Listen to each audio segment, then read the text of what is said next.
आज कल सुबह बैठा था रामचरित मानस का पाठ बैठा था। पहले तो रुद्राभिषेक हुआ सुबह 8 बजे से, 10:30 बजे से रामचरित मानस का पाठ बैठा, उनका समापन हुआ, फिर हवन हुआ। हवन के बाद भंडारे का कार्यक्रम चल रहा है। और यह आज स्वामी पवित्रागानंद सरस्वती गंगा बाबा जी के उत्तराधिकारी चले स्वयं परमानंद सरस्वती स्वामी बाबा जी 16 अप्रैल 2010 में मलिन हुए थे। उन्हीं की पुण्यतिथि पर आज के दिन 16 तारीख को बैठता है और 17 को समापन होता है। उसके बाद भंडारा का आयोजन होता है। कुश्ती दंगल का जो आयोजन किया गया इसमें क्या है? उसमें जो अपना जिनका कर्तव्य जैसे जिस चीज़ के एक्सपर्ट होते हैं अपना दिखाते हैं आकर के। यहाँ पे कहाँ तक लोग आए हैं? ये तो पूरे आते हैं, जैसे बनारस के, मिर्जापुर के, चंदौली के, दूर दूर से लोग आते हैं। विजेताओं को कुछ पुरस्कार भी है। हाँ, यहाँ पे धनंजय बाबा जी हैं, वो पुरस्कृत कर रहे हैं। कितने वर्षों से ये कुश्ती दंगल तो नंगाबा के समय से 1924 ही आश्रम है। यहाँ का मेन प्राथमिकता था गौ सेवा। यहाँ पे सब लोग आते हैं तो जो मिलता है तो यहीं पे गौ माता के लिए दे देते हैं, लेकर के जाते नहीं। चाहे जिस भी तरह से अपने समर्पित है, कोई तन से, कोई मन से, कोई धन से, तो जो कुछ रहता है वो गौ माता को समर्पित कर देते हैं। आज के आयोजन को लेकर क्या कहेंगे?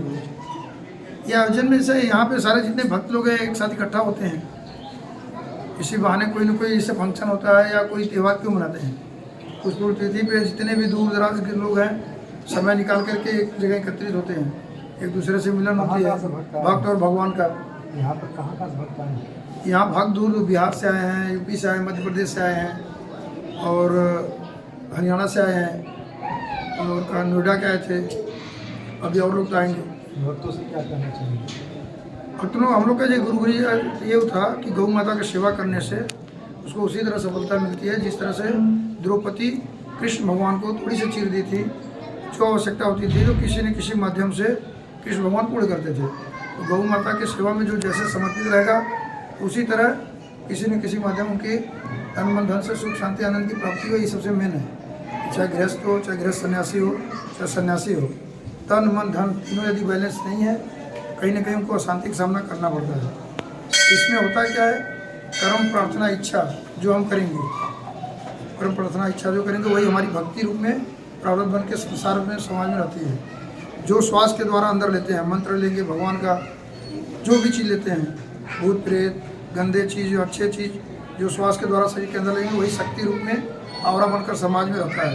परिणाम जो होता है गुरु ईश्वर प्रकृति के परिणाम स्वरूप ही मिलता है। धार्मिक स्थल पे अदृश्य शक्तियाँ उसी तरह रहती हैं जिस तरह से स्थूल शरीर में परमात्मा से आत्मा रहता है।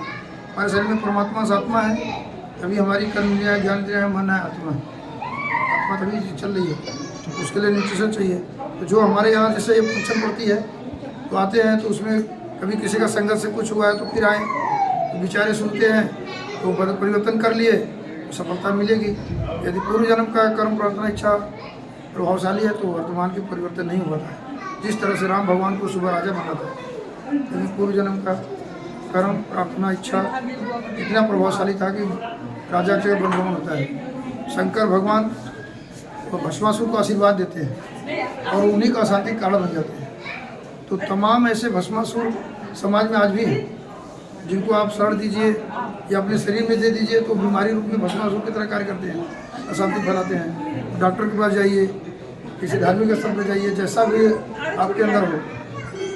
तो इसी तरह धार्मिक सब सनातन धर्म जो भी धर्म में बनी है सनातन धर्म से ही बनी है। इस धरती का जब भी हुआ पहले सनातन धर्म है, फिर बड़ा होता गया, टूटते गया। तो सनातन धर्म में हमारे गुरु जी लिख के दिए थे, स्वयं महेश ससुर नगेश सखा धनेश तनयो गणेश तथापि भिक्षा तन्मयो शंभु तुलसी केवलम ईश्वर इच्छा। साक्षात शंकर भगवान पर्वत से ससुर, कुबेर जैसा धनी उनका मित्र, गणों का स्वामी गणेश उनका पुत्र, उसके बाद भी भिक्षाटन के लिए भटकना पड़ता है। इस संसार में सबसे बलवान यदि कोई है तो ईश्वर इच्छा। ईश्वर जिससे जो चाहते हैं वो करा लेते हैं माध्यम में।